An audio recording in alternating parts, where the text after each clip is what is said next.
town with your host T. Will, yeah, keeping it real. From the A to the screen, you can feel the thrill. Rolling with the classics, we're setting the pace, highlighting the magic of our soulful space. Got the vibe, got the crew, making it tight. When the screen lights up, everything feels right. Grab your popcorn, let's make it loud. It's movie time, ATL style. Stand proud. From the silver screen to the hearts we steal, every frame we capture is the real deal. Talking premieres, where the stars align. ATL views, yeah, they really shine behind the...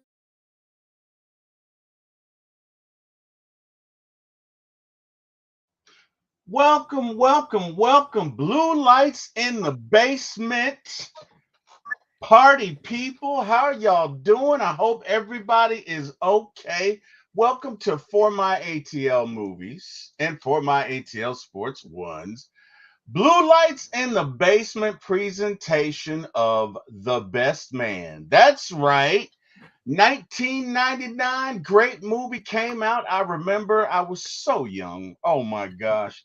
And I have my people with me, my family, my friends, my folks. We got Sheree, although she's from Chicago. She's been in Hey, the ATL for a while. How you doing, Ray? You all right? yes, I am. I need you to not be sad when you say Chicago. Come on now. All right, Ray, you're going in and out a little bit, but that's For the okay. ATL. Ray, you're going in and out just a little bit. Ken, are you there? I am here, sir. Can you see me? I can No? see you, brother. How It's you doing? I'm wonderful, my man. sucks. Wonderful. Thank you for asking. Thank you for having us again. Hey, man. Hey, thank y'all for having me. This was fun. Enjoyed it, and hopefully we will enjoy this one. Let me tell you something. This was not really a coming of age story, but kind of a coming of age story for me. I remember going to see this movie when it first came out. I must have saw this movie about 10 times in the theater, and it was great.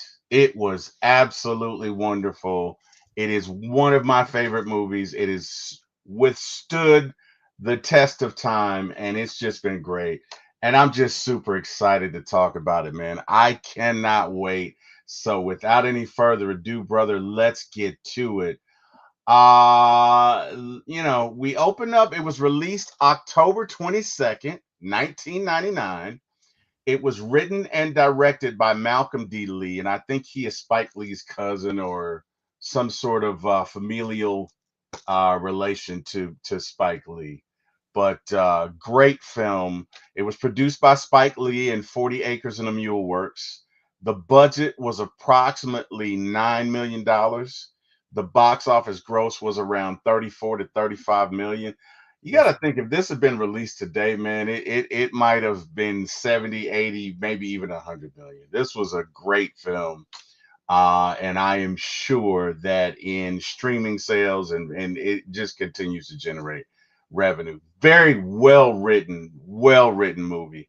Um, the stars are Tay Diggs, Nia Long, Morris Chestnut, Harold Perrineau, Terrence Howard, Sanaa Lathan, Monica Calhoun, Melissa De Sousa or Sosa. Music was by Stanley Clark, cinematography Frank Prenzi, and editing was by Kara Silverman. A very star-studded cast, and they just performed so well in this. Uh, Let me ask you a question, Ken, if you don't mind. How old were you when this movie came out?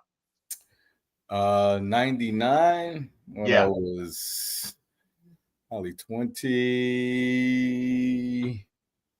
Yeah, like 21.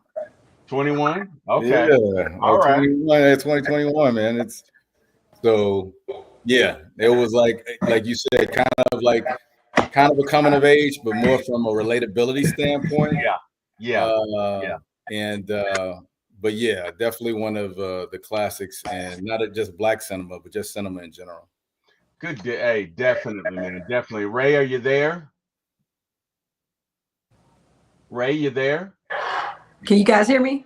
Yes, we can hear you. We can hear you. Hello, hello, hello. Welcome, welcome, welcome. Hey. Ray, how old were you and when the first time you saw this movie?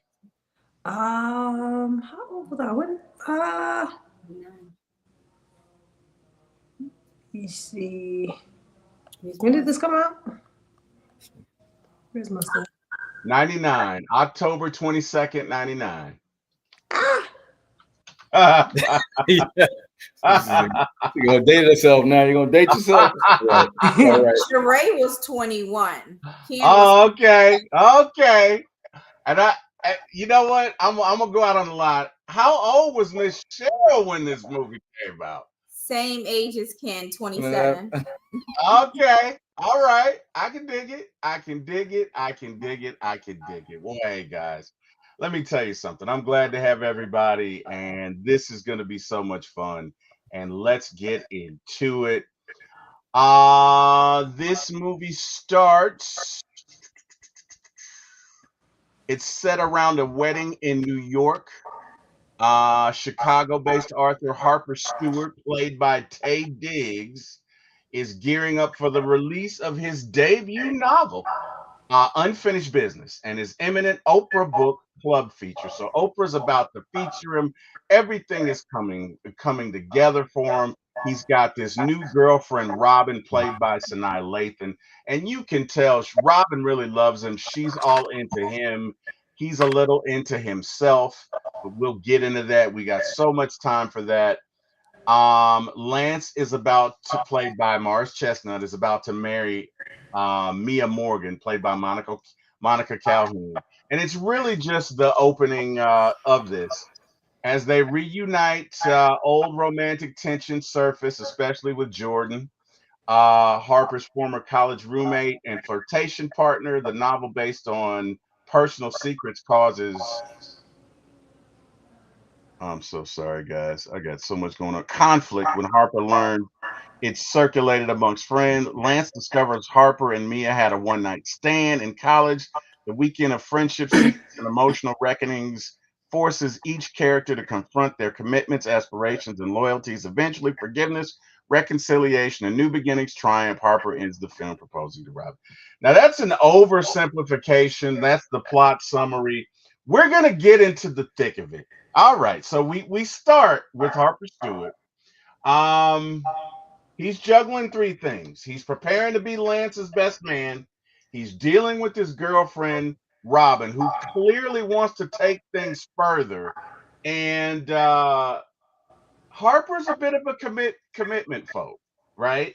And he nervously is monitoring the advanced copies of his novel, which some of his friends already have. Now, here's the thing about it.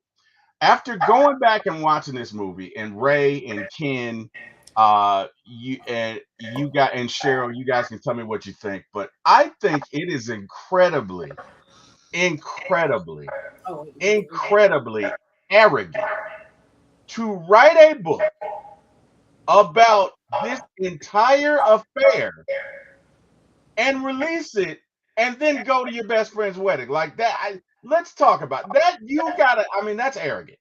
Or it is to me. I wonder what you guys think. But that, to me, when I went back and really thought about that, I'm like, why would you even put that in a book? Ken, Ray, help me out here. Give me your thoughts on this. You know, I guess if you're telling this story, right? And you try to get, where do you find good material? And a lot of times good material comes from life experiences, right? Right. So you figure it's like, man, obviously being the best friend of a star athlete in college, you can only imagine all the stuff that they've experienced and he experienced as being his friend, right? Then having these other relationships along the way with, people that it seems like for the most part, they all were aspiring to do great things in their lives. And, so they had this storyline. So I felt like it probably was easier for him to write it. And I don't think Jesse thought about like what this would mean and that the book would really blow up and be what it was. But it ended up being that, right? And so now you think like, I don't think he was, as he was writing it, probably like, man, I really shouldn't write this. I think he was just like, just in the moment of just writing this story, and then it just started to unfold. And he felt like, okay, well, let me, change the names and do this and do that. But then once it started getting the notoriety and everything else, it compelled people to really now want to read it. And now all this stuff, he's thinking about it now, like, oh crap, like, yeah, that was probably not the best decision to make. But hindsight is 2020. So oh man. Yeah, I kind of Ray? agree with you, Ken.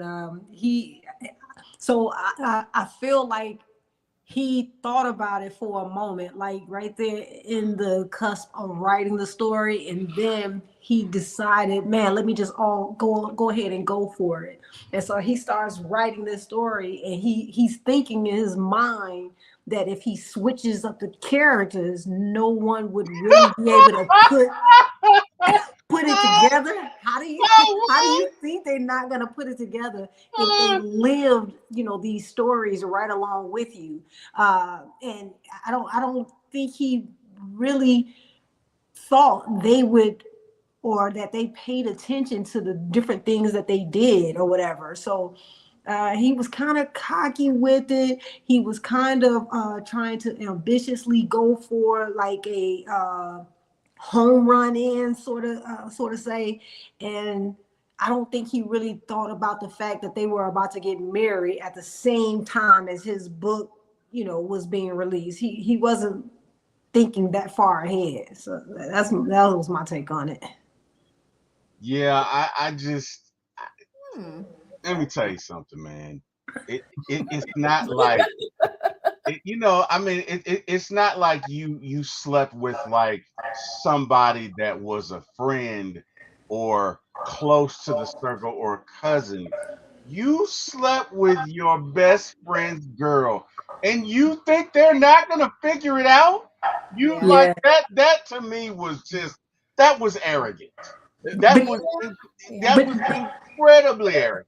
But you kind of see how Nia Long, Jordan, excuse me, she kind of didn't put two and two together at first. It was later after he started making, saying different things that he realized, like, wait a minute. I'm gonna tell you when she realized it. When they're talking about how she would cook, and he's talking about her, and he says, and I quote, "Yeah, that girl's got talent." And the way he said that, right? Yeah. It's funny because when the whole thing hits her, she's like, "You scandalous dog! I cannot believe you!" Right? Because and here's what's interesting, right? It's like role reversal because the whole time not the whole time, but in the beginning, she's thinking It was that her. this was their rendezvous that they never had, right? He's thinking that really, in some ways, this is a sonnet to her. This is a sonnet to what never was. This is a sonnet to what could have been. And in some ways it is, right? Because a large part of this is wrapped around Jordan and the chemistry that they have and the fact that it never went there. But he's also got a secret. So he's trying to bake it into this pie. But what I think the writer does really, really well is number one, the organic interactions between the characters and those aha moments. Yeah. Because when she discovers it and he's talking to her, and I think he kind of brings her in to kiss her on the forehead, and she's like, and the forehead kiss. Oh right. my It all God. starts to kind of come in, right? Oh my God. Guys, let's talk about that moment. Let's talk about that moment when she discovers what this really is. And Cheryl, are you there? Cheryl, you in the background? I was just about to say too. I think just in regards to his purpose of writing the book, one, he thought that they wouldn't get a copy, so she got a copy in advance, which he didn't expect. Secondly, I think that he may have been sort of gloating. Like, I'm going to tell my story in this book. I won't be around to really take the fall for it. He didn't expect them to have the book in advance. I think you're Not right. like a serial killer keeping, you Yeah. know, things from A the trope. people that they Right. keep. Correct. It's not his Correct. way of gloating in this book that he did this. You know what I That's mean? why I think he was arrogant, Cheryl. Yeah. Say, damn, Because I think this Right, book. serial killer. serial killer, serial killer. Like, wow. Well, no. I'm gonna But tell they you what you keep mean. part of the victim's stuff. Like, they'll keep Right. little trinkets of things to Yeah. remember. Yeah. And that Right. book was him remembering what he did with her. There you go. So Perfect. do you think he was guilty at all though? Yeah, he did it Do I intentionally. wait? Do I think he was guilty? Do you think he felt guilty for At what that he point, did? absolutely not. Because if you felt guilty, Yeah. why put it in a book? No, he didn't. Exactly. I told you he was arrogant. He He was wasn't guilty arrogant. when they found out. Then he felt bad when they found Right. out. He was felt bad. there, He but felt he didn't bad when he care got to caught. put it in the book. Yes. So I was thinking that it could have been like a silent confession. Like he No. was silently, even That though was it very out loud. You don't silently confess on Oprah. You don't like you can't. You know what I mean? Look, you first of all, for his book to even be considered, he wanted that, right? Yeah. When the first thing he says to Robin when she greets him at the door with this dish that she made is, "Honey, I've got news," and he's excited about it. So he's not thinking about that. Which again is incredibly arrogant that you think that your friends that you were around for 5 or 6 years in college and probably hung out with for a bunch of years after that, that they're not gonna figure this out. That's where I say that's arrogant. And Or I the agree fact with that you, you Cheryl. just didn't care. He didn't He care was that they was keeping gonna trophies. figure it out. Ken, you got something. What you got? Well, no, I was going to say that they didn't really address it as much in the movie itself, but to know, like, okay, what was his game plan? Now that this book is coming out, you know your friends are going to read it. How are you going to explain this? Because I know he did make one comment when he said that I thought you guys would be married. They would be married and everything else, but by the time they read the book. Mm-hmm. But then, is that better? Because it's like now your man is already in this relationship, in this marriage with this woman that you tell a story to, and it's kind of like it's unfair. Either way, how you slice it, it was just it was an arrogant move. But I also think too, from an artistic standpoint, if he was, say he's writing the book, right? He's in the moment, he's in the characters. Again, he kind of distorts the names a little bit, but because Lance was always the man as he was coming up, is this his way of saying, now this is my time, I want to do this? And it kind of like you said, gloating, kind of throwing it out, not in a malicious way in his face, but just kind of putting it out there, like, this is my time for me to be the person, even though you might hurt your friends when you put the stuff out there. Because I don't know, I thought about that too. Like, was this kind of like not necessarily payback, because he did feel for Mia. He was like, look, I've been knowing Lance been cheating on Mia since they was in college. And I set y'all up. And this is what happens, and blah, so. Right. Yeah. I'm not gonna say no. I could see that. Now, I could see him doing it if he thought they wouldn't figure it out. You get what I'm saying? Mm-hmm. Lance is not the kind of guy that's gonna do stuff like that in your face. He's not that kind of guy. Right. And he's not a bad guy. He's not. He did a terrible thing, but let's keep it real. Lance probably cheated on her 100, 200, 300, 500 times. Mm-hmm. This was the one get back, but y'all know, Ken, us men, we just, it doesn't matter, right? Hey, ego can't take it, right? It's over. But you cheated on her 500 times. That's different, though. That's different. And it, it's not. But here's the thing. I just think he's arrogant, man. And I agree. I don't think he thought it would get out. I think he's so arrogant.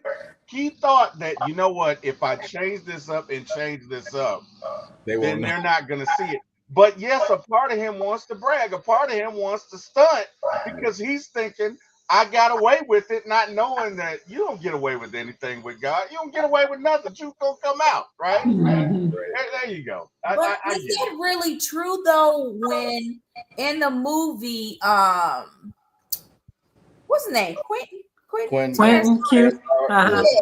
He even said that like he knew who the characters were in the book. That's why he, you know, on the sideline told Lance to read it. Like, hey, it's a good read. Because Yeah. he knew what happened between him and Mia ahead of time, it seemed like. And he read it in the book and knew that he was actually telling it in the book. So I think they knew, like they wouldn't have been confused reading the book. Mhm. I think Jordan may have been confused because she was so big with trying to set up the interviews and stuff and Yeah. reading over it and just feeling cocky or Thinking she was the other feeling character too. right that she was the character just wanting it to be her. You know what I mean? Like I'm the main character. But in reality, then she realized she wasn't. But everyone else that was reading the book kind of knew it was Mia. I don't know that I would say everyone, because Murchie read it and Murch didn't have a damn clue. So, Okay. He didn't have a clue. Good old Murchie.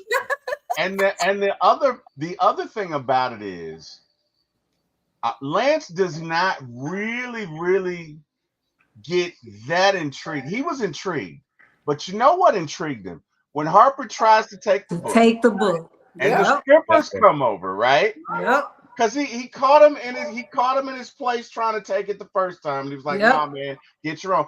And then the second time, right? He's got it in his jacket.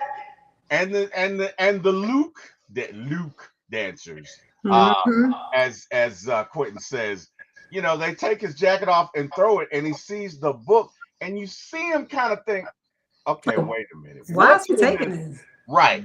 That's what. So he may have not been fooled. He may have not been fooled. But I think the fact that the way that Harper was acting kind of made him more suspicious. Mm-hmm. And in addition to the fact, I was gonna say, I didn't mean to cut you off. I was gonna say, go ahead.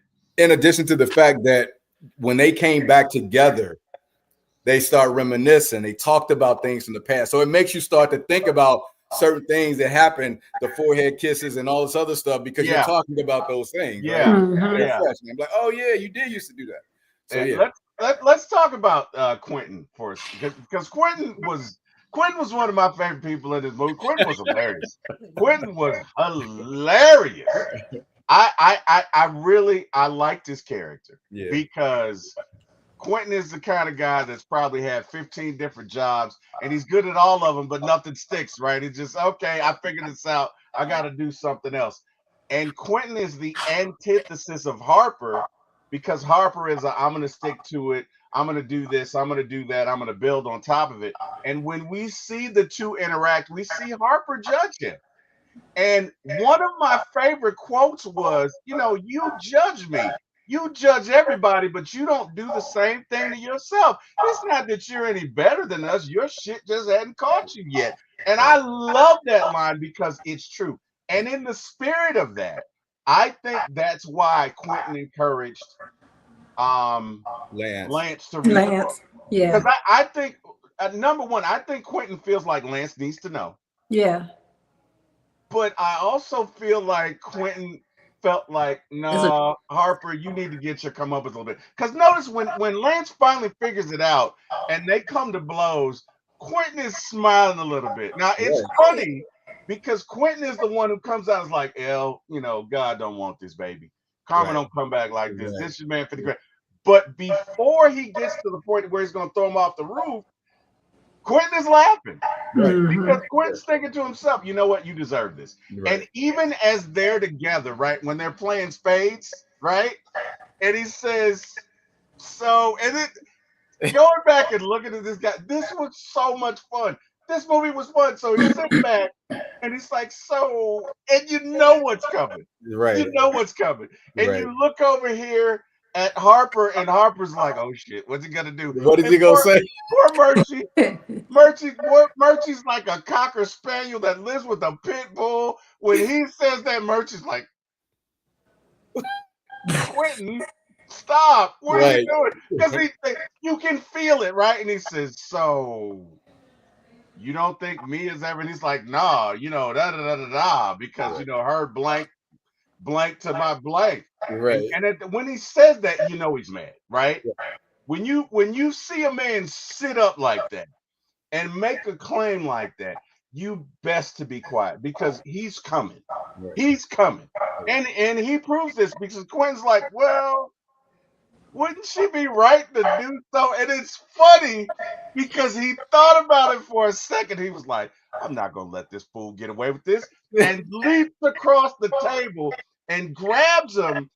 And the look on Harper's face is hilarious because he's sitting up there like, oh shit, what this, oh my God. And Quentin says, and it's fun. Poor Mercy doesn't have a damn clue what's going on. That's what makes this so funny, right? Merch doesn't have a clue what's going on, but Quentin does. And when Lance gets up to leave the room, Quentin looks at him and says, and that's what makes this so good. Because Quentin is an agent of chaos, really trying to tell the truth, really trying to say, look I can't come out and say this. It's not my place to. Right. But I'm gonna drop seeds. Right. Ken, tell me your thoughts on that, man. Just give me your thoughts. No, I mean you hit it on the head as far as just the way Terrence Howard portrayed the character. You know, very much like I'm gonna be me, even if whatever my flaws and all, it is what it is. But I love the fact that, you know, he was just trying to like, you know, like, all right, I'm just gonna try to move in my space. But it's funny how y'all sitting up here got, you know, these things to say about me, but y'all holding all this stuff, and he's the only one that's behind the scenes that sees it all, right? Right. Just sitting back and just, you know, and again, stirring the pot a little bit. Now, do I feel like, you know, that, you know, he could have did it a different way? Possibly. But he was just like, because I mean, technically, it could have went off the rails. I mean, he could have literally, not to say he was going to throw his boy off the building, but the fact that you get into it with your man like that, your best friend, he got so angry, he was willing to hang him off the side of a building. You know what I'm saying? What was funny? You know what was funny? Was when Quentin was trying to talk him down and he was like, so you agree you a bitch ass? He's like, right, he made him. Yeah, I'm a bitch ass. Oh my God, that was hilarious. He's like, I'll take that back. Please, Lance. Now, about one of the things I do want to say, and I don't want to go to. I mean, I guess maybe I'll wait till that you get to that part. Man. Let's go. Get into it. It was how he was so, you know, adamant about telling Mert about his girl, or you know what I'm saying, like, yo, man, why you doing all this, doing that? And then we know, fast forward, they end up connecting, getting together. You know what I'm saying? You just like that was scandalous to me, but it was such the way they played on it. It was just kind of like whatever, man, because they showed that Merch was obviously, and his eyes was full. Now he's in love with this new chick and everything else. So he just like Merch couldn't handle her. Shelby is the kind of woman that needs a dude that's gonna put her in check. If you she will run all over you. If you give her that, right? Now there's a way that you have to do it. You can't be a brute, but you can't just be like, oh honey, whatever you want, because she'll run all over you, right? And he sees this. I don't think that was the central motivation for him. Although again, it was kind of slimy. I will give you a challenge for him. He looked at it. She was a challenge for him. Yeah. She was a challenge. She was a challenge. She was. When it comes to Quentin, he like what's his name? Not Terrence. What is the guy name? Lance. When Lance mentioned when they were getting dressed, you know, when they were trying on their suits, he was like, he's a very loyal person. Yeah. But every instance he was in play, he always was, you know, like you guys said, stirring the pot. So it was like when he walked into the room, his presence always exhibited some type of negative energy, like he was trying to almost like put individuals down a level to make sure that he was up a level. Even when it came to when Harper was speaking about, man, why are you just like the place, and why don't you just go ahead and do the hotel job that you've been for a number of years or whatever. He wasn't really, he felt like that was low to him. He wanted to have like a star power just like Lance has, and just like Harper is about to come out with. You know what I'm saying? Do you feel me on that part? I get what you're saying. So I think Quentin is kind of a free spirit, right? Uh-huh. Like, so let me, I got 3 kids, Mariah, Maya, and Zach. Mariah would probably follow in my footsteps with certain things. Zach would never do that. Zach is the antithesis of all things T-Will, right? Zach would never get on a podcast and talk. So if I were to be like, Zach, I want you to do this and I want you to come into this business, he would respond exactly the way that Quentin did. I don't think it's that he sees himself above anybody, Ray. I think he just doesn't want to do what the family business is, number one. And number two, I think he thinks that what Harper did was foul. And it was, right? Yeah. You're gonna come in you dedicated this. Let's really think about that. You dedicated this book to this couple and you slept with this man's wife. You foul. You foul. You wrong. You wrong. You are wrong as 15-day-old fish. You just wrong. You're wrong. You just wrong. You're wrong. You know what I mean? And I think that's what rubs Q the wrong way. Now I agree with you, Kenny. Could have gone about it a different way, but it wouldn't have been as funny. And I tell you what's funny. Yeah. I tell you what's funny is like when they're walking in the street somewhere, and Lance is like, yeah, you're not gonna have to do the forehead kiss to get women anymore. And Q's like, oh yeah, the forehead kiss, huh? And he's like, yeah, because Mia was talking about it. He was like, oh, he's subtly, oh, he's a man. And like because he knows that when he's saying these things, he could feel Harper's tension. He could feel him, the uncomfortableness in the air. He's just like, and he's eating it up. And so, it just, I mean, again, just the timing, from each of the actors, they all did very well in their roles and being able to, just really, you got to really feel them as individual characters and how they interacted with each other was great. And, we see the franchise that they had from it, which, it makes sense. So. Yeah. And Ray, let me say something. What you saw, my friend, is what you saw. What I saw is no more valid than what you saw. So if that's how you feel, that's how you feel. And you say it with your chest. That's all I'm saying, Ray, okay? I feel like Quentin just like pressing people buttons. He like being a bit of an a-hole, and he like, teasing what's his name? Milton? Yeah. Merch. Teasing him. He gave Lance a hard time. He gave Harper a hard time. He called Jordan but almost lesbian. Like he just like giving people a hard time. No. That wasn't him. That was Lance. I thought he said she one step from being a lesbian. When that was Lance. That was Lance. Oh, okay. I thought that was because Lance, and again, that's why this movie was so good. Lance is the alpha male. Now, understand this is 1999, right? This is 2025. This is 26 years ago. Okay, so attitudes were a little different. But what he's saying is, look, if a chick makes more money than you, and you can tell that he kind of resents Jordan because their ideals and their belief systems are different. Yeah. You get what I'm saying? So there's a little resentment, but that was Lance. I don't think Q would care. You know what I mean? Because you're right, it was him, because I forgot about him, just his ways and very religious and where Harper's completely opposite. Q got stuff buying stuff. Q got women buying stuff for him. Q's a pimp. He admitted it in the movie. He's a pimp. He admitted he's a pimp. All the women. He admitted it. All the women. He's fine. Let's talk about. So I tell you what's funny is just the four of them are just great. So Murchie's a good guy. You know what I mean? He's loyal, but he's got a manipulative girlfriend, right? And again, she shows up and they want to go for a guy's night out, and she throws her little tantrum, and that doesn't work. So then she puts the tears on him, and she's like, "I just wanted us to have some time," and he's like, "Okay, guy." And it's funny because when she shows up, she's like, "Well, hello, guys," and the whole everybody's like, "Hello, Hey, Shelby."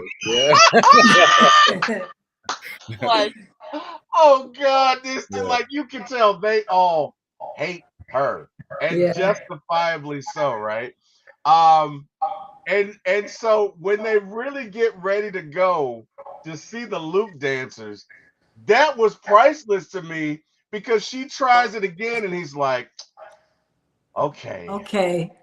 I'll see you in the morning," and walked off. And then now, the guys were like, "Merch, merch, merch, merch, merch, merch, merch." Bro, I felt that. I know you can't say it, but on behalf of every married man in America, every married man has wanted to be like, every man was like secretly, yes, yes, yes. no, I actually laughed. I laughed at it when I saw it the first time. I laughed at it when I saw it again recently today, and I'm like, but here's the. I mean, I can't say everybody, but I feel like a lot of people. If you got a group of friends, especially got close friends or whatever, Right, you right. might have that one person that's in a relationship, whether it's male or female, that has that significant other that just It's doesn't just jive well manipulative. with the Right, group, right, right, and that right. it does affect the dynamic of It the does. friendship in some Yeah, degree. You know what I'm yeah, saying? We've all had that, and I think that him being able to, I guess I don't know how long they had been together, long enough for them to all really know her yeah. well and know that she's not the one for him, and how that affects. Because like, all right, we're all getting together. We don't get together that often, but when Right. we do, you gonna do it. You Let gonna us pull have this. our fun, right? And you know what? I gotta say, I thank God for my wife because she's never been that kind of person to do. Thank God for her. But I just that scene was so funny to me because if he plays it perfect, he's like, Yeah, he does. Mhm. "Okay, well, I'll just see you in the morning," and then walks off, and the guys are like, "Merch, merch." I was, you know what? I think the one good thing about this movie, or there's several good things about this movie, but the one thing they got right was just the characters, man. Because Harold Pinio plays a perfect merch. Like He when does. because he and Quentin kind of bounce off each other. Like Quentin teases him, but Quentin loves him. Loves Yeah. him. Like Yeah. Yeah. I think he and Quentin are best friends. Yeah. I Yeah. think Harper and Lance are best friends, and Yeah. they're all friends together. But in their dynamic, that's who Me they too. are. Yeah. And Yeah. so when they're at the table playing spades, and I forget what Quentin says, but uh Merch says to him, "Bite it, Spivey." And Quentin looks at him and says, "Grow it, Know it. Murphy." That was one of my favorite quotes ever. Like I was like what he's really saying. Hey man, be a man. Come on, dude. Because you know what the conversation is about. But Right. Go ahead. I thought Merch was great. You know, the whole Candy loves you and he just holds on to her. Like I thought that was great, man. I loved it. I was happy for him. I don't know. Ray, Cheryl, let's talk about Merch. Give us your impressions. Give us your thoughts. What do you think about it? So I think he was Merch was he was a nice guy, like you saying. Yeah, And yeah, Shelby was very controlling. She was over him. very. And I think it was like you say when it comes to him and Q, it speaks to the friendship when he started telling Merch how to handle Shelby, and so Hmm. that's when you seen that moment when he was out there in the street right before the bachelor's party, when he now is actually acting out the stuff Yeah, that Q told him by playing her off to the side. So yeah, yeah, yeah, along with you, I was cracking up on that part when he played her to the left and left her standing there. I think that was great. Um, and if you could see him grow to almost changing not necessarily all of who he is, but because he met Candy, it was Mhm. like he was almost able to be himself. So it just made it seem as Yeah. though he had grew into something Right, totally different. You know what I'm right, saying? right. I like Merch. Like out of all of them, he was funny to me. real funny. Merch was funny. Cheryl, go ahead. I'm sorry. Oh no, you're fine. I agree with Sheree. I feel like Shelby kind of controlled him, their relationship, and to the point to where his friends felt like either they need to step back and just watch him be controlled or try to assist, which Quentin was trying to do. Just kind of tell him what to say, how to handle her, and kind of jonesing on him at the same time. To the point it kind of made him get a backbone, which they wanted him to have. Yeah. So eventually up to her, and then once standing up to her, he realizes like I don't have to deal with this. There's other people out here. Then he meets Candy, so it's like it just all played out to where we could see watching the movie him evolving as a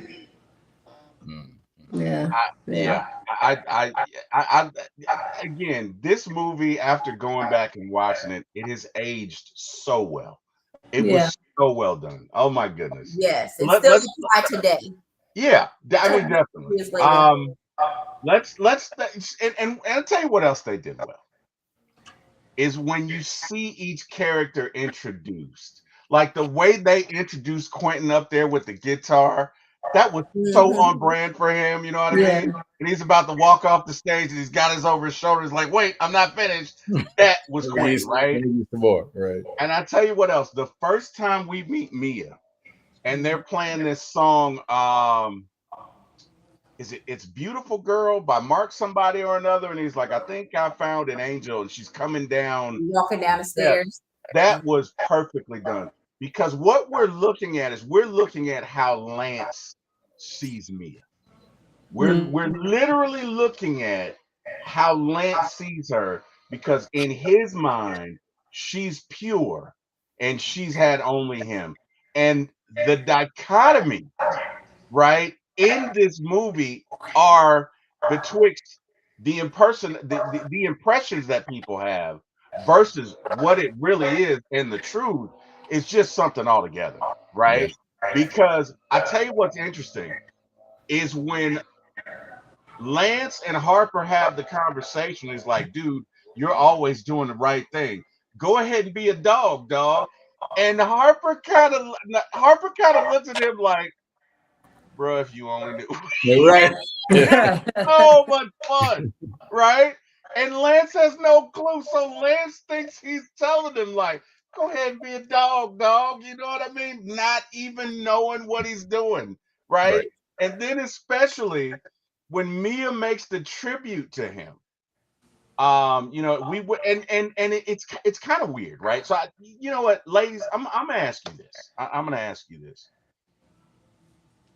How do you guys think Mia feels about Harper? Because I'm not gonna say that she's romantically into him, but I feel like he will always have a piece of her heart. But I'd love to hear what you guys think. Just give us your You want to go first, Cheryl? You can. So I mean, I think Mia, like you say, I think she really loves Lance, right? I think she loved Harper, but it's only to like a certain degree. Maybe in the beginning when they did whatever, it was more of she was just trying to validate her being with Lance almost. How does she feel about him? I think she looks at him, even though they did what they did, like a brother. Like, this is my brother. I don't feel like she still have like a longing for him, or like she feel like she. I didn't get that. I feel like she was in that moment. She received what she received. She's, thankful that he was able to deliver what he delivered. And she's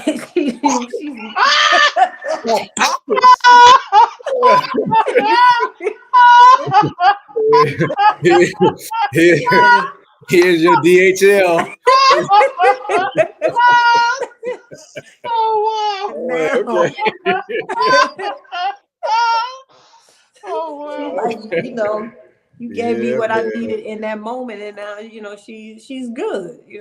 Just like any how guys. They don't always be into every female that they mess around with. A guy can get with a girl and she only serve the purpose of what they're doing in that moment, and that's it. What We Harper got was to her. not to cut you off, Ray. Sorry about that. We got Island Mike in the chat. Island Mike doesn't do movies, but he came in to tell us hi. Hey, Island Mike, how you doing? Island Mike says, "Have a great time, T. Will." Bye. All right, Island Mike, have a great time, man. I'm sorry, Ray. Go ahead. Go ahead. No. But again, I don't think it was more than what it was. It was just a in the moment situation, and that was it. She really, I think, genuinely cares for Lance. She was just hurt. Okay. All right. That's fair. Cheryl, your thoughts? I see over Um, here, she got this perspective right now, so I'm ready to hear this one. Ah! She pulled up ready. Ah! well, I believe that Mia is in love with Lance, but she loves Harper. Yes. Yes. I feel like Yes. Harper gave her things that Lance didn't give them first years. He was a person to listen to. He was a person that helped her through her relationship, that he introduced her to him. He was a person that when she was most vulnerable, he was there for her, even to the extent of having sex with her that she initiated. Like he was that guy that she could go to and have her back and care for her when Lance didn't and he was cheating around. So I think she'll love him, always love him, even the way she toasted to him to Yes. stay in front of everyone, how she Yes. and had a soft spot for him. Yes. Even through everything that they'll always have each other. Even That's in what the and even in the other episodes, like they still Yeah. remain close. yes. They had Yes. a bond that he didn't have with Jordan, that he didn't have with other people. Yeah.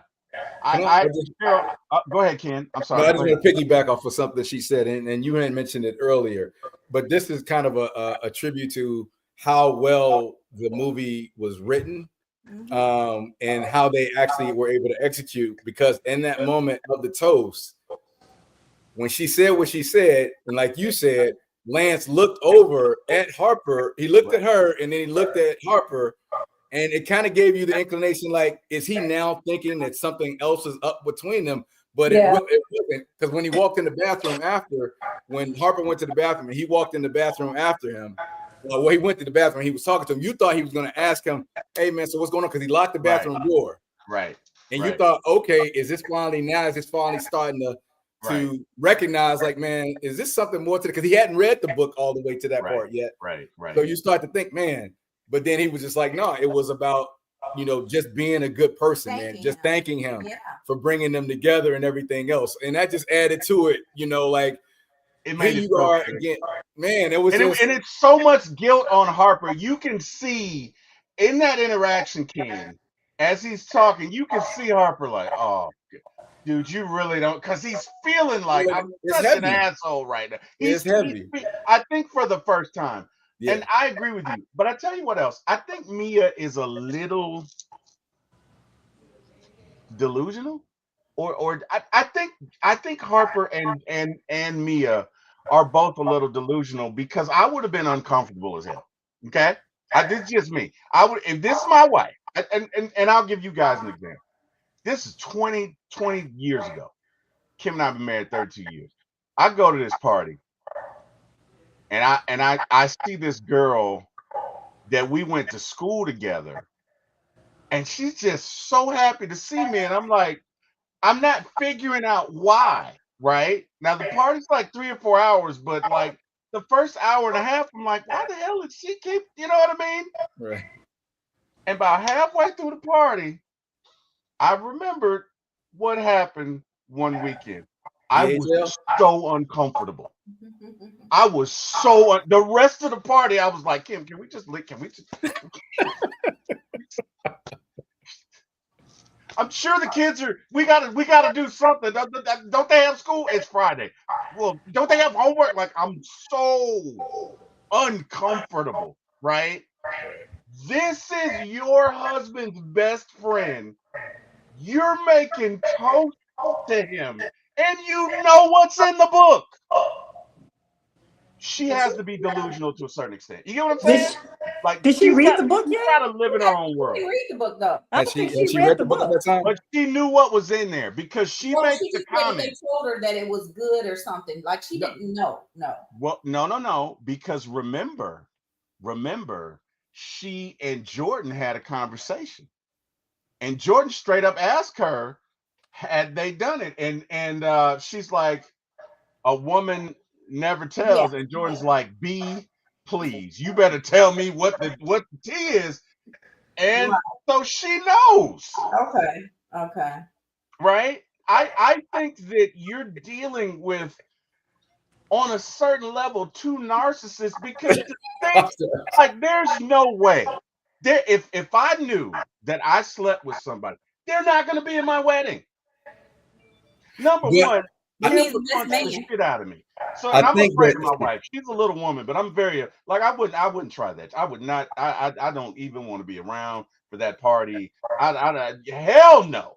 you know what? Absolutely Here's the not. thing, though. I would say this though. I think that if you're, because they are so close, Oh, no. I don't feel like that they thought of it like, okay, yeah, this is something, because they had this relationship. They're like, look, we're gonna take this to our grave. They both Right. had an And understanding. this fool wrote a book. But He wrote a book about how you gonna take it to your grave and you write a book. I want to punch him so bad. Go But ahead. just He like said you he said, built a though, character. but that's where the arrogance comes in, where you feel like he was just like, well, if I just switch some names around, make it a different sport, then it's not gonna be, it's gonna be So different, stupid. you know? And Oh, he's like, they ain't gonna probably read it anyway. I don't know. Like, who knows what he was thinking at the time? But I think between him and Mia, Harper and Mia, that it was like, yeah, like he's gonna be in our lives, we're gonna be in each other's lives for the most part for the foreseeable future.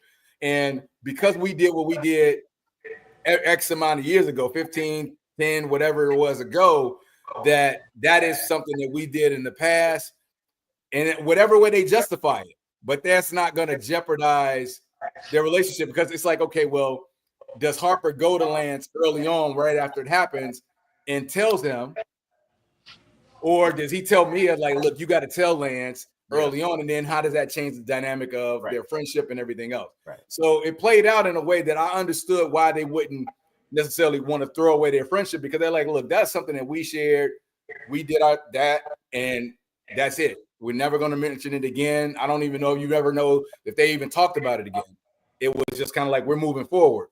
And so I just think that it was never one of those things that would have come out outside of the fact that now you've written this book, and now we're kind of addressing this again, where this is just our secret. Now, she should have felt betrayed. She probably should have said, dude, like, why'd you do that? Like, why would you? You know what I'm saying? Which again leads me to believe she has to have some sort of. Now, let's be honest. She's only slept with 2 men. Okay. Yeah. So it's not like, and I'm not judging anybody, but her body count is 2, right? So she's gonna, you know what I mean? He's gonna have a special. I'm trying to be very tactful the way I say this, but he's gonna have a special place. You get what I'm saying? Like, because she should be pissed off. To your point, she should be 100% pissed. When she saw Harper, she should have been like, "Hey, Harper, let me talk to you for a second. Right. What the hell is going on, Hart? What's going on? Why is Jordan asking me these questions?" We see none of that. She's Right. like, "He was what I needed. He comforted me." Talking at all of these damn, these innuendos, and I'm like, bruh, like, that's what was weird to me. She should have been pissed. What about passive disclosure? Maybe she wanted to get it out, but she didn't want to be the one to say it, so she let him say it. I don't know about that. I mean, you know what I'm saying? Because it's like, why wouldn't she be mad? Why wouldn't she be upset? She should have been mad. I'm with you. I'm with you, my brother, 100%. she's weird to me. Okay, let me Right. just say that And the she's fact that weird. it's like she knows it's like this dude has slept with half the college and Thank everybody you. else, even And Well, I brothers that's mean, after look, college. that's the you love reason him. why I think she did what she did. I don't really feel like she was in love with Harper like that. I feel like because of all of the stuff that she was dealing with Lance, even though she was wanting to be this this pure woman for him, he still had all of his infidelities that he was doing or His dealing with, and she his was concubines, experiencing it all. his conquests, Right. So I his mean, concubines. I feel like she thought Harper was considered like a person that she could trust doing this with. She could almost like get whatever out without dealing with all of the garbage in the street. She didn't feel like her business would be spilled, and it wasn't. Even though he wrote this book, he tried to write it in a discretionary way, and everybody just put two and two together because they were closer than he suspected them to be. You know what I'm saying? I don't really feel like she was in love with him like that. Just because she slept with him and that was her first time, that doesn't mean, oh, I'm fell in love with this man, or I love this man. Yeah. No, Like, I agree with that, Ray. I don't think she was in love with him, but this wasn't just a regular booty call. A, because she's only slept with one other man, and B, they were like brother and they were close. So, and I think Cheryl said it. Lance was I'm sorry, Harper was everything that Lance wasn't. And in this moment, look it. I'm not going to say this, but I am going to say it. I don't have an issue with her doing it because Lance probably slept with 300, 400 people. of course. You know what I mean? So I look hey, she needed her revenge at that point. I get it. Where I'm confused is what happened. You know what happened. Like if I'm her, I don't have a special wedding because I know you're gonna want to invite Lance.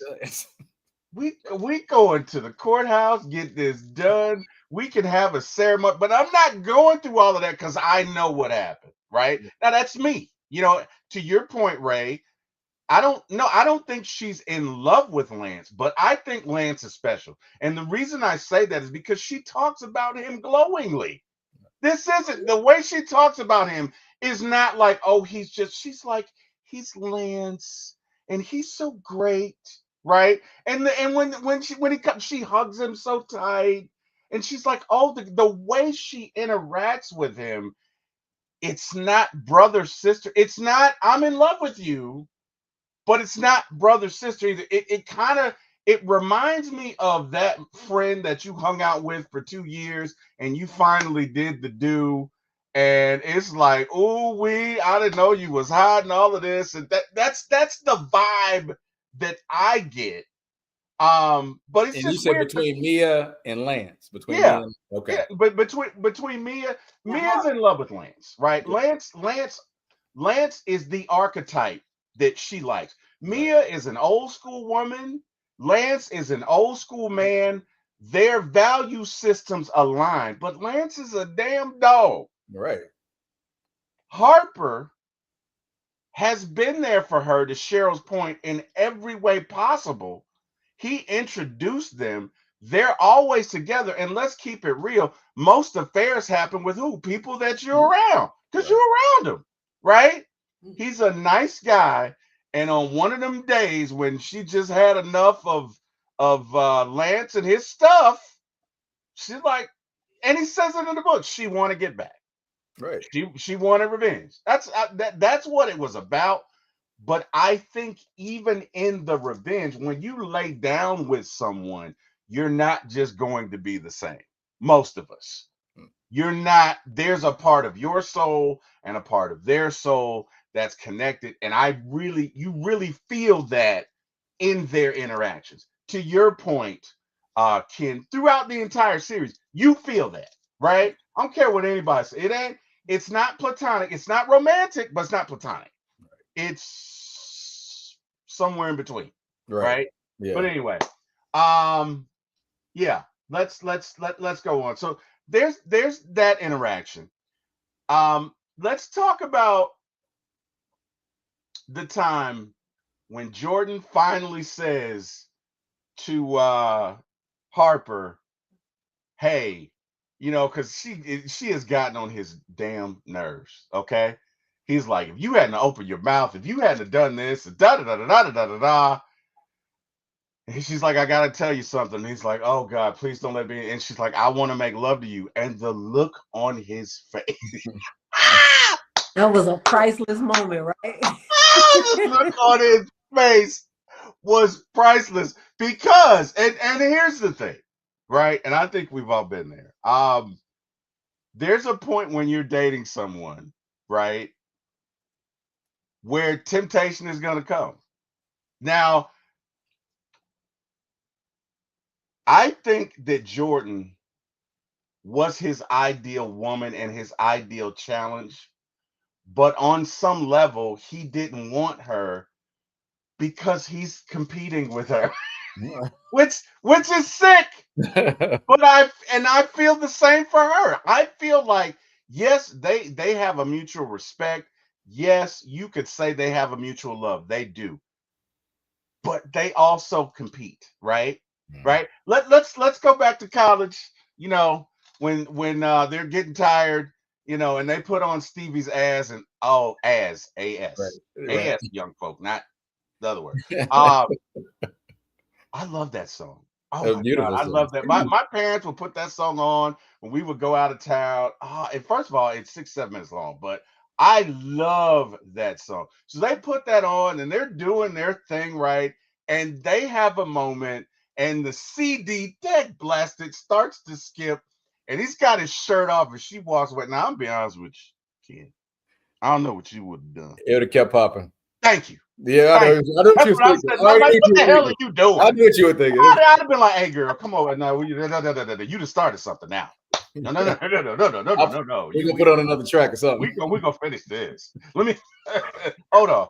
Let me no, but that's just me and Ken. Now I don't know what the hell. That's why I think like a part of him is like I don't because Jordan.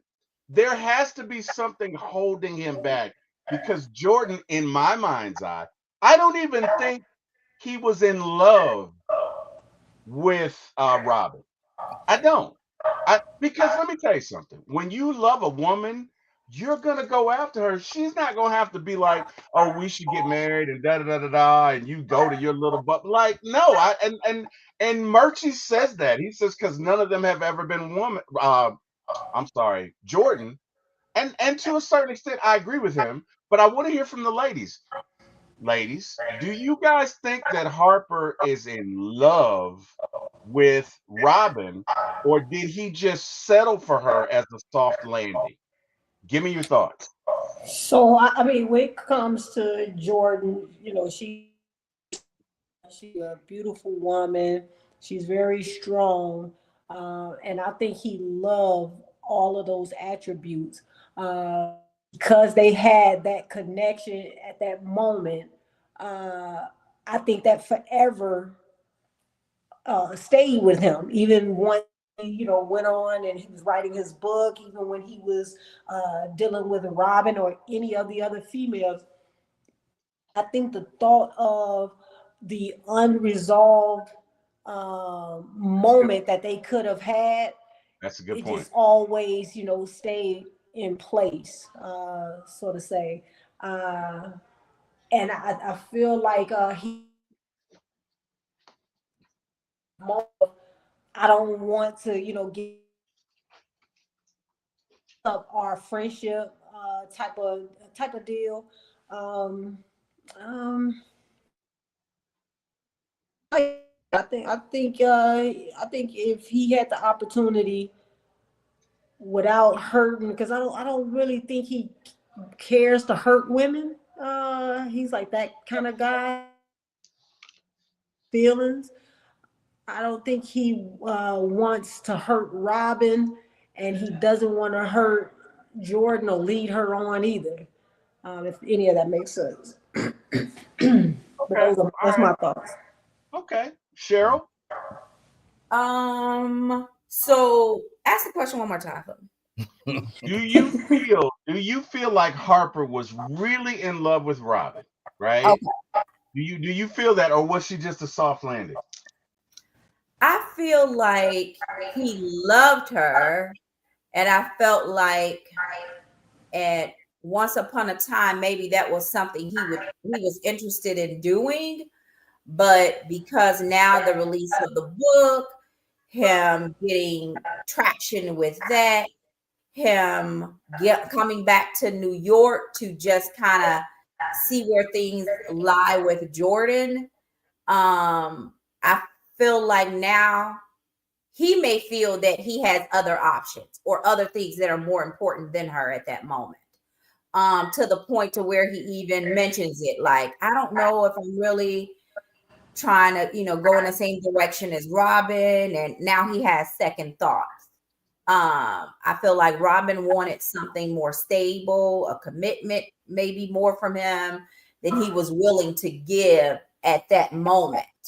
And I think in hindsight, seeing how things played out with Lance and Mia and their relationships and how Robin stood by him, I think then he changed his mind again to where now I want to be with her.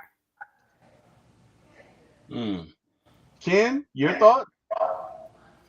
So go back to your initial you you were initially talking about the relationship that Jordan and Harper had, and why they weren't, he didn't pursue her, she didn't really pursue him. I think that I would sum it up to, like, here you have two very driven individuals, career-wise. And even though they had an attraction to each other and everything else, they were so focused. And like you said, the competition of not trying to necessarily one up each other, but just trying to, like, hey, I'm doing this, you're doing that. And so they're so busy with their careers that they never really had room or time to let somebody come in and be that person in their life. They might have a couple booty calls, couple dates and stuff like that, but nothing serious. Now, Harper, on the other hand, may have more than no, not Mia. Jordan does, because her job, it seems like it was very, very demanding. Yes. You know what I'm saying? So, and then obviously being a female in the professional world trying to do some things, she's like, look, I ain't got no time to be playing no games. I just want, whereas you got him, he's over here again, driven, focused. He said, and he even said it. He's like, look, this is my time now. I don't really, he doesn't want to settle down, but he doesn't want to tell her because he knows that Robin is a good woman. He's not ready in his mind, but he's like, man, I don't want to let her go either. You know what I'm saying? But now I got this place where it's like, okay, now I'm going back to revisit this, my old flame, sort of flame or whatever. And I'm on the come up with my career. Like Cheryl just said, it was like, so it was a whole bunch of different dynamics working at the same time. But they both, when they saw each other, they both felt a certain kind of way. Like it took them back to college. Like, man, yeah, because he's fine. Yeah. Ooh, you know what I'm saying? And then they I mean, they couldn't even look at each other in the face without something, so that heat was there. So you're just like, all right, cool. We gonna just not go over it. She was more aggressive with it by saying, look, schedule it. Let's do something. And he was more like still torn. I got this good woman at home. I'm still thinking about how this is gonna blow up with this book. And now I got, what I'm saying? So he's juggling all these different emotions. So he doesn't know what to do other than the fact that it's like, I'm hoping every moment of every day that this just doesn't detonate in my face. That's, what I'm saying? So that's a terrible way to look at it. But it's a terrible way to live. It's that 100%. That is what he's thinking. Yeah. As this movie goes on, in every moment, it's like, okay, when's it coming? Okay, when's it coming? And you know what's funny? It comes when he's totally relaxed. When he throws his cares away, and he's like, I'm about to blow her back out. Oh my God. But put a pause on that for a sec. So honestly, guys, when I look at the relationship between Robin and Harper, it's all about Harper. Oh, did you see Absolutely. that? Did you do that? Okay, okay. I don't want to say he's dismissive of her, but He he's kind of kind of is. dismissive of Yeah, her, he right? is. She brings up the conversation of marriage or something, or to get, and he's just like, they're in the tub, and he just kind of skips it, and she feels it. So she gets up. It's always her trying to move forward and him like no, right? So I feel like I don't feel like he's all the way in it with Robin, right? People Mhm. get married for different reasons, right? Mhm. You know what I mean? Because let's game this out. Let's say he doesn't get caught. Let's say, as the young folks say, he and Harper do,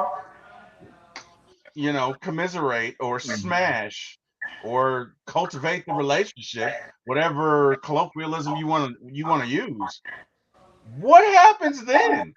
Right? What so I think a lot of this, yes, you choose Robin, yes, you got your ass whooped, yes, you needed her, but then you proposed. But I don't feel that undying. And again, who am I? Right? This is all just theory. Perspective. But But I don't feel that undying love for him. Like the way Lance feels about Mia, Lance loves, even though Lance is a dog, yeah, right? Lance is a dog. I'm not gonna make a case for him. right. But he loves Mia. I don't feel that from Harper for Robin. Yeah. I think Robin is second place because it doesn't work out with Jordan. But that's me. But whatever. We gotta go. I want to talk about when this thing finally blows up, man. And this is so well done because you know he's dancing with the Loop girls or whatever, and he's having a good time, and he's thinking about it, and he just got off the phone with Jordan, and it's about to go down. And as he's doing this, Lance is just, and it's beautiful the way they do it because you can see red. You can see Lance reading this and putting this together, and ooh, wait, woohoo! Oh my God, you know what's coming. You know what's coming. Ray Charles can see what's coming. He's like, and they crossed boundaries that they shouldn't have, and their bond was sealed with a forehead kiss. And Yes. he That was pulls it. them together, and as he's doing that, Harper is like, Lance, I'm about to blow her back out. Oh God, Harper's on the ground. And understand, uh, Ricky from Boys in the He said, Hood is a big boy. That's a big boy. Okay. And Lance is a big boy. Woo! Boy, he whooped that boy's ass. That boy, he kicked. Man, that was authentic. That was an authentic ass whooping. I'm sorry, Mama. I know you don't like the cusses, but I can't put. He whooped his ass. He comes out there. You f me up. What? And it's funny because why is it when men respond, they gonna say what it's worth? Huh? What? What? Huh? What? He's like, what? He throws the book at him and he proceeds to waylay on him. And it's funny because Quentin is just sitting in the back like, yep, Yeah. today's the day, buddy. And all of this is going on, and he's like, you supposed to be my man, you supposed to be my boy, da da da da. And he's wailing, and he takes him to the ledge, and Quentin comes in right at that moment and is like, L baby, you know you gotta pull him up. Karma don't come like this, L baby. You know that God don't want this. Right. God don't want this. Now we know. We know he's a bitch ass, whatever. And he's like, you agree with what I'm saying? I agree. I agree. Please, Lance, pull me up, Lance. I agree. I'm a bitch ass. I agree. Especially with that. Oh, it was so funny. And he pulls him up, kicks everybody out. And that proceeds to my favorite scene. And my favorite scene is when Harper shows up at at Jordan's door. And Jordan's like, okay, Jordan, get it together. And she's got the suit on and everything. And she's so sexy. And she's coming to the door. And oh my God, she opens the door and she's like, you are really ruining the vibe up in here. Let me guess. He found out. And the interaction betwixt the two of them, for me, this makes the movie. This was just, it was great because, in this scene we truly have one of the greatest lines I've ever heard in any movie. So much so that I'm gonna bring it up and go to it.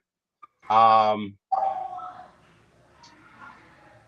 let me go to this because it was hilarious.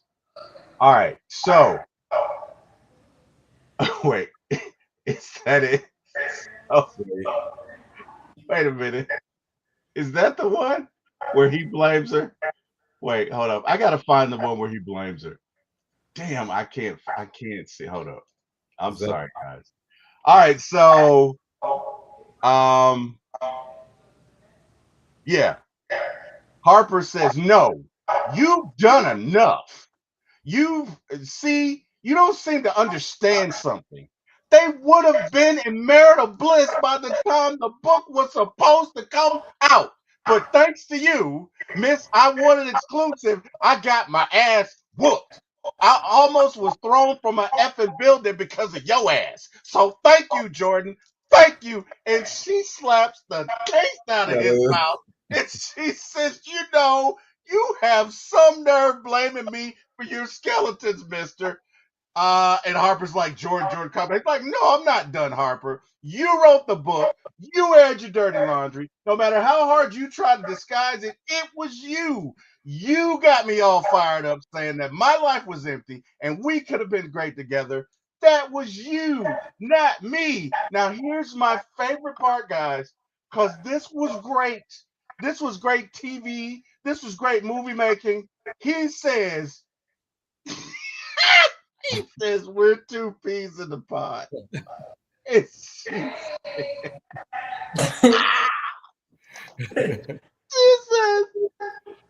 whew, I'm trying to compose myself. She says, maybe if I had the luxury of getting my ass whooped, I could be calm right now. But I've been drinking tequila shots. My hormones are raging out of control. I'm emotional. I'm horny. And I don't want to hear about no goddamn peas. Fuck you. Good night. That was the greatest line ever. I really did. That was great. I love that. I love everything about that. It was hilarious. I laugh every time I see it. This was one of my most favorite parts in the movie because this is Jordan and this is Harper taking their masks off. Yeah. I loved it. I want to hear what you guys have to say about it. Ken, give me your thoughts. Oh man, you pretty much hit it though. That was it. It was like just the way that they executed that scene. It was so authentic. It was very real and it was very raw. So him coming in, but it's funny because we all run into situations where how much accountability are individuals willing to take for their part in something. Correct. You know what I'm saying? Correct. And it's so easy to put the scapegoat, be like, yeah, it's you. It's all you. Everything that happened. Right. You know what I'm saying? And so you start to think like, well, damn, okay, well, yeah. Was I the protagonist the whole time? Did I start this by just writing the book? Or was it when I slept with Mia the first time or whatever? But everything, like she took no accountability for what she was, her part in saying, you know what, I'm getting myself involved with this dude when I know he's got a woman. Right. You know what I'm saying? That's one thing. Secondly, yeah, you took the information that was, I didn't even give it to you. I don't know how you got the book. You took it, right? And then now it's like it's all of a sudden it's Where's Waldo with the book, and it's kind of like I get the fact that, again, they're all close, you know, circle of friends or whatever like that, and they're sharing it amongst each other. But it's kind of like, allow me to be able to tell people about it as opposed to just putting it out there to other people. So at the end of the day, yes, it's going to fall on his feet, at his lap, because, again, he was, you know, it was really about, it started with him. But, you know, just how they, you know, just kind of like I said, the way they were interacting. I mean, the timing, the line, how they, it was masterful. It was beautiful. And that's one of the reasons, like I said, you know, you respected all of them because they all had these moments within the movie. Yes. That were just all key scenes, you know. So yeah, it was great. It was great. Yes. No, and you know what's funny? She knows she's accountable because when she goes in to see Mia, she says, "Well, I kind of did something. I kind of opened my." So she knows it, right? But I think the reason she doesn't admit it to Harper, it's a man-woman thing, right? It's you know, we can never win an argument. You know what I mean? It's like she doesn't want to give in to him now. And let's be real, he did write the damn book. He started all of this, right? But she contributed, but he started this. And what we see in Harper in this scene is that, to your point, Ken, he's not accountable. He's not when it comes to his stuff. Again, that is the one thing that Q called him out about. He says you can judge everybody else, but you don't hold that same mirror up to yourself. And we see that here because he's like, if you would have just left it alone, fool, you wrote the book. Right. And not only did you write the book, you dedicated you asshole, you dedicated this to them. Look at what you did. But he doesn't do that because, to your point, nobody want to look in the mirror when they're wrong. You know what I mean? Ladies, I can't wait to hear. Give me your thoughts on this. Cheryl. I was letting Ray go first. Oh, First, Ray.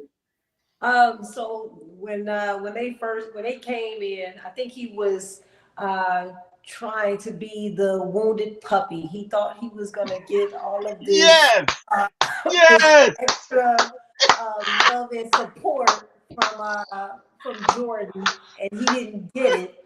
So then now he's kind of perturbed that he didn't get what he wanted. So now he tried to place the blame on her. Like you said, he wrote the book, so none of it would have ever started had he not wrote the book, right? And then after receiving her lashing at him, it was very comical to me as well. I just started laughing and even rewound it when after she said everything, he was like, so we can't cuddle.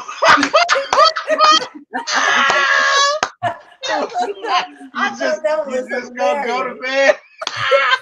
he got beat up by Lance, and then he was emotionally overwhelmed by the laugh that he received from Jordan. I thought that was great. You know, what was funny about that whole thing. You saw how it all just started to really come down on him when Robin had flew into town. And he, first of all, I know he was probably hungover. He was beat up. He was beat up physically and emotionally. He couldn't even walk out the airport. He had to take a seat. I need you. Please don't leave. A rough night. He had a rough night. Oh man. Well, go ahead. I'm gonna let Cheryl go. Ray, that's spot on though. That's spot on. Was. Cheryl, give me your thoughts. Yeah, I agree with everything that's been said. He just was in his pity party mood. He had just gotten beat up bad, you know, his secret's out, and he kind of wanted to come to Jordan to kind of have mercy on him, kind of feel sorry for him. And she's, like she said, she's been drinking tequila all night. She's not in the mood for his pity parties and what's happened to him. She's actually trying to have sex that she's been they've not been able to do for years. So she's not here for the pity party, the bloody eye, or anything else. She's like, look, if you're not coming here to give me what I've been waiting on for years, you can get out. Then he gonna hit her with the 2P. She was over it then. So yeah, she slapped him. Like, I know your face hurt already, but I'm about to slap you again because I'm in the mood for this. Like, she was old with him. Yeah, at the end of the day, that's good for him. It's kind of like, you know, he deserved it. He did deserve it. At the end of the day, like, no one's having pity on you. And yeah, you got to get out. No cuddling for you. And then, like Ken said, he goes pick up Robin the next day. She's so excited about the wedding, and here he got the most horrible night before. And then he has to just kind of tell her what happens once she sees his face. So yeah, he kind of got what he deserved. She and if we juxtapose how Robin reacts to it, right, versus how Jordan reacts to it, Robin, even though she's mad, even though she's upset, even though she's disappointed, she still empathizes with him. She still empathizes. She sure did. I think Robin did love him. Oh, and yeah. And you know, I don't know that. I think the whole thing is that Harper is such a self-absorbed person. I don't know that he ever really loves anybody. And that's kind of where I was going. Like, people can love things about you, but people can also love how you love them. That's a very real thing. That's a very real thing, right? Yeah. They can love how you make them feel, but then you have to ask yourself, is that really love? Right? And look, I'm not about to break down love for y'all. We grown. Whatever your definition is your definition. But I thought, and I think, Ray, you're spot on. He is trying to manipulate her with sympathy, and she doesn't go for it, which is hilarious. So then he pivots to like, we can't cuddle, and that I've been laughing for 2 days every time I get to that scene. But that is one of my favorite scenes. I don't want to talk about no goddamn peas. F you, good night. Like, that is perfect. That is the way she delivers that was perfect. It was like, a woman that's fed up and had enough, like she was at her wit's end. It was akin to when Wesley Snipes says to G Money, sit your $5 ass down before I make things. I was done with that much angst. It was just, it was beautiful. And she set it all up in the beginning when they were walking in the park, and she delivered 6 months. Yeah, it had 6 months that I had some. I finally came up to you and asked you for some, and then you wait. She was so mad. That's what made it so funny. That's what made it so funny, because he thinks he's really about to get some. That's what made it so funny, is he thinks he's gonna talk her. Well, you know, we're just 2 peas in the pot.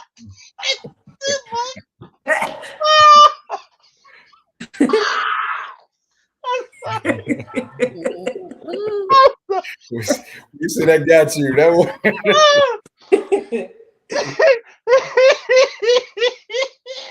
I think another scene too that kind of stood out was when they were, I think they went to a restaurant or something after he had picked her up from the airport, and it just, you know, Robin had just pretty much she was fed up. She was like, you know what? I'm over it. She was over it. You know what I'm saying? And he was like, well, where are you going? And she's like, you know, I'm out. I'm done. I'm tired. I'm out. And he got up and like, I need you. Like, you know what I'm saying? After he grabbed her and stuff like that. And it was like, you just saw, like, at that point, again, you're feeling like it wasn't because I love you. Right. It's That's because why I don't want I you need to leave. That is correct. I need you. That is I'm correct. going through this right now, and I need you to be here with me to help me through this. Right. And she still did it. Yeah. Well, I think she wanted him to say that. I think she had been longing, because notice when he says that, she stops. She stops Dead in her tracks. Why? Because she had been wanting to hear, I need you. Right? She says, I will marry you because that is something that she had been wanting.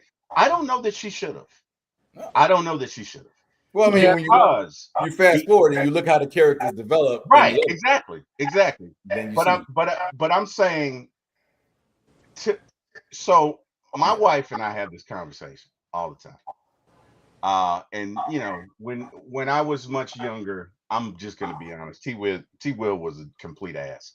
I do not deserve my wife, and I thank God she decided to stay with me. But I was a complete ass. But what she said is her grandmother always used to tell her it's better if the man loves the woman just a little bit more. And I'm not saying I agree with that, but it definitely applies where this movie is concerned because I think Harper appreciates her. I just don't feel love from him. Yeah. I feel like I need you. You fit in my life, and I love the way you love me. Yeah. And not that those situations can't work. Look, I'm not I'm not a relationship counselor. I'm just telling you what I see. But let's guys, that was one of my favorite scenes. Let's talk about I got some others. I probably had about 10 favorite scenes in this movie. If I'm being honest, I'm gonna go ahead and ruin it. And guys, I gave this movie a 10 out of 10. I want to hear what y'all got to say, but let's talk about favorite scenes. Hang on one second. Let me go back to favorite scenes. Did I pass favorite scenes already? Okay, so uh, the confrontation, obviously, when Lance whoops his ass, that was funny. Harper's proposal to Robin, you know, I think just in the moment, it was great. Um, there are some others that I like more than that, but that was one of my. But my absolute favorite, other than the whole "F you goodnight," was the dance scene when they put on Candy. I will fast forward that and go to that part every day if I could. Like I that is a tribal thing. That is a cultural thing. I think that every African American family has done this at some point in time. They've done the electric slide to Candy or some other song. What a great way to end a movie. Those were my favorite things. That and you know when she told him "F you goodnight" was hilarious. Um, guys, give me some of your favorite scene. And Cheryl, let's start with you. Give me some of your favorite scenes. Some of my favorite scenes. Um, I do like the scene with Jordan and she slaps him. I like that. I like the scene, even just the little scene of Robin when she hadn't met Mia yet, but she was going up and she was stressing about her earrings and she just kind of looked at her and rolled her eyes. Yeah, Like, really, this is what we're stressing about. That was kind yeah, of funny to me because I could see people actually doing that. yep. Like, really, this is so that was funny to me. Well, one of the scenes that I liked, what's the one? Him actually Lance confronting Harper when he actually, realizes That was fun. That was fun. yeah, that That was was a good fun. scene to just kind of see through his expression, thinking this is my best man who has my back. And Right, he did this to me, how hurt right, I looked. right. He played that part really good. And then the wedding scene when they walking down the aisle, he tell them, "Let's pray." Because Yes, kind of yes. have And honey. there and Murchie and Quentin are trying to hold on to him. Right. And, He's literally dragging them down the aisle. And the one oh, it man was who great. doesn't That believe was in great. church or God is screaming, "Let's pray." Yeah, So that those was are great. some of my favorite moments. That was great. That was great. Ray, give me some of your favorite moments. Yeah, I like the excuse me, the speech that Harper gave. Like after Yes, all of everything that yes, took place, for yes. him to deliver, the speech that he did, basically letting Lance know, where he really stand, and how he really felt about him. and ultimately bringing them back. It kind of like brought them back into a different reality, even though that was still probably playing in the back of the mind. It just did a lot as far as all of the chaos that was taking place. Another scene that I like the one with Merch when Candy came over and he was like, "Do you love me?"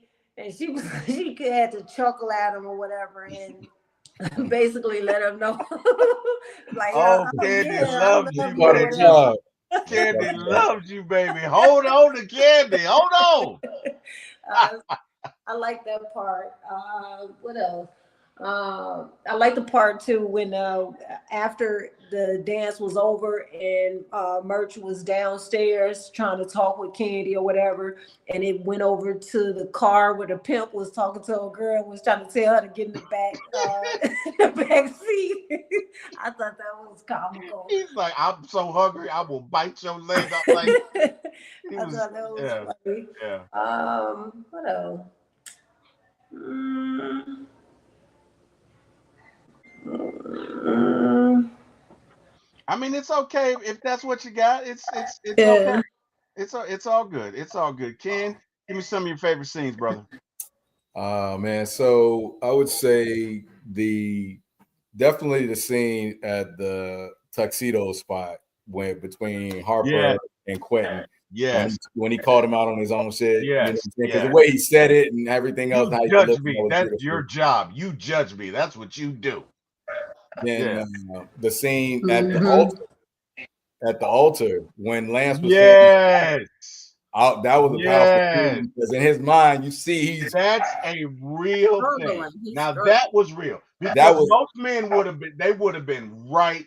That would have been fresh in his mind because so he you What still saw it had to how was, you find that seen out. it, they kept doing the like I mean the flashes. tears were flowing from his face, Yeah. and she Yeah. had no clue what he Right. Yeah. was That's what thinking, made what it was great going. because He's she saying these Yeah. thinks beautiful right. words, but not Yes. knowing that he's Yes. thinking about you That getting was a your good neck one. banged out by his friend, his best friend. So it's like, Right. And she thinks, oh, he's crying because he loved me so much. Right. That was great. Yes. so that Yes. scene was, and I mean, there was so many good ones, but I think that the uh, the scene with him and Lance in the back of the church, when before after he had drugged them in the church and all that stuff, and it was like basically like you want me to kick your butt again, da da da, and they got to talking and he pushed him up against the wall, and he was just like, dude, like you doing all this, but what is that going to change? Yeah. It's not going to change Not gonna anything. change anything. You got Yeah. this beautiful woman that's here, the one that you love and is Right. ideal for you, Right. and you're willing to just throw it all away because of something that you can't do anything about. And Right. it was just like that moment Was where they were sobering. like, kind of like, It yeah, was sobering for him. yeah, It that was kind of good. brought him back to reality. Yeah, Yeah. yeah. It kind of. But those probably are some that stick out right away. There's a number of them, but those stick out. Yeah, it was Okay. definitely a number. All Because right. Well, look. that other one when he was younger and he was in the dorm room and he dropped to Oh his yeah, it was knees like, and please forgive my wayward. What's wrong with you? he was talking to himself like, "What's wrong with you?" I thought that was hilarious. I forgot about that. You're right. You're right, Ray. That was great. That was great. Well, all right, guys.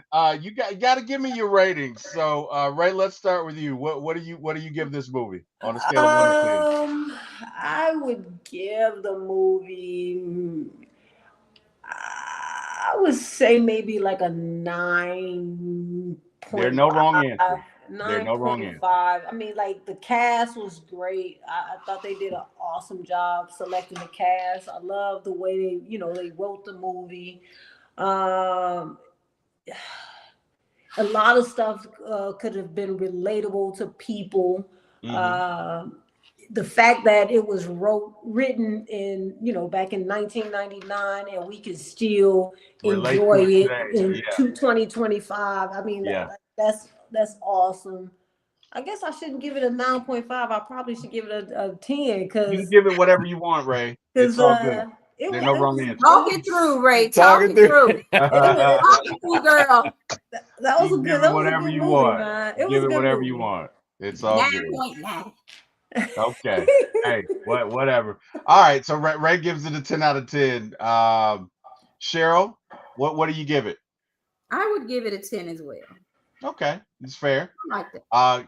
Ken, what do you give it? Yeah, I think it's 10 across the board, man. All right, so we got 10 across the board, man.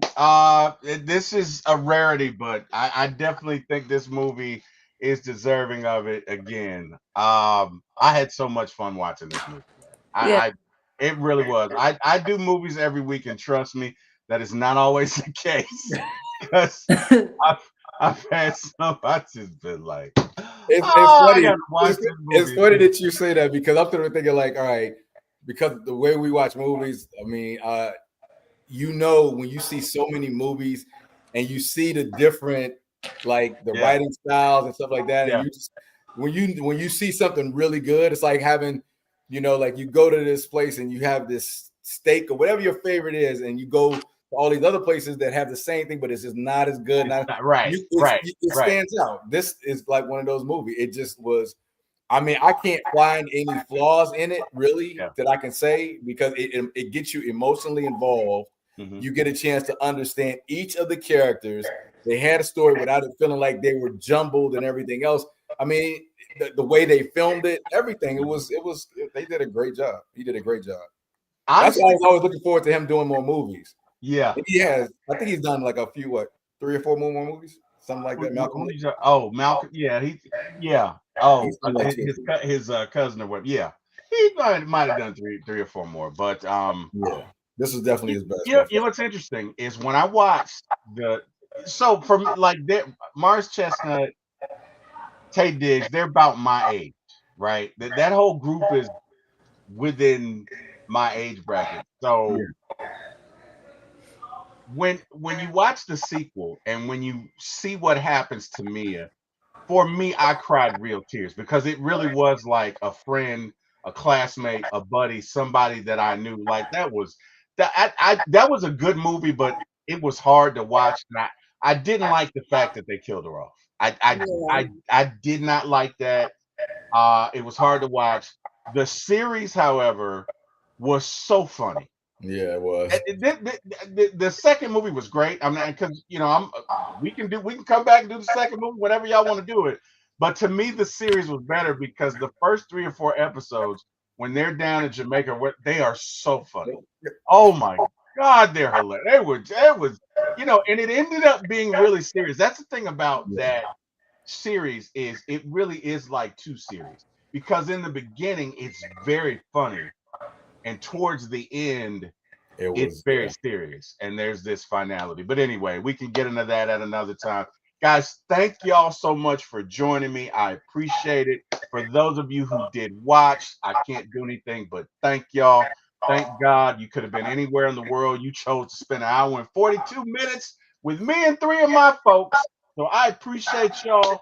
Ray, Ken, Cheryl, we got to come back and do this again. Unfortunately, I got another show in about 5 minutes, so we got to roll. But to everybody who did watch, you can see us at 4MyATL Sports 1 on YouTube. You can also see us at 4MyATL Movies 1 on YouTube.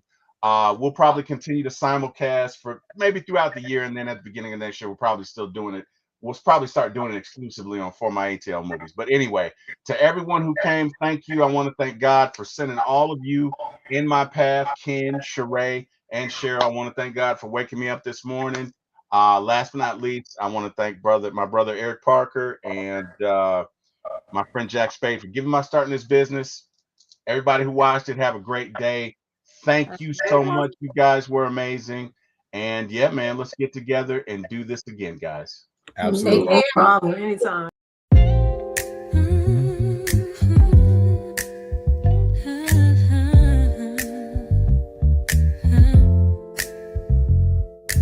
Lights, camera, action is going down. For my ATL movies when we run this town. With your host T Will, yeah, keeping it real. From the A to the screen, you can feel the thrill. Rolling with the classics, we're setting the pace. Highlighting the magic of our soulful space. Got the vibe, got the crew, making it tight. When the screen lights up, everything feels right. Grab your popcorn, let's make it loud. It's movie time, ATL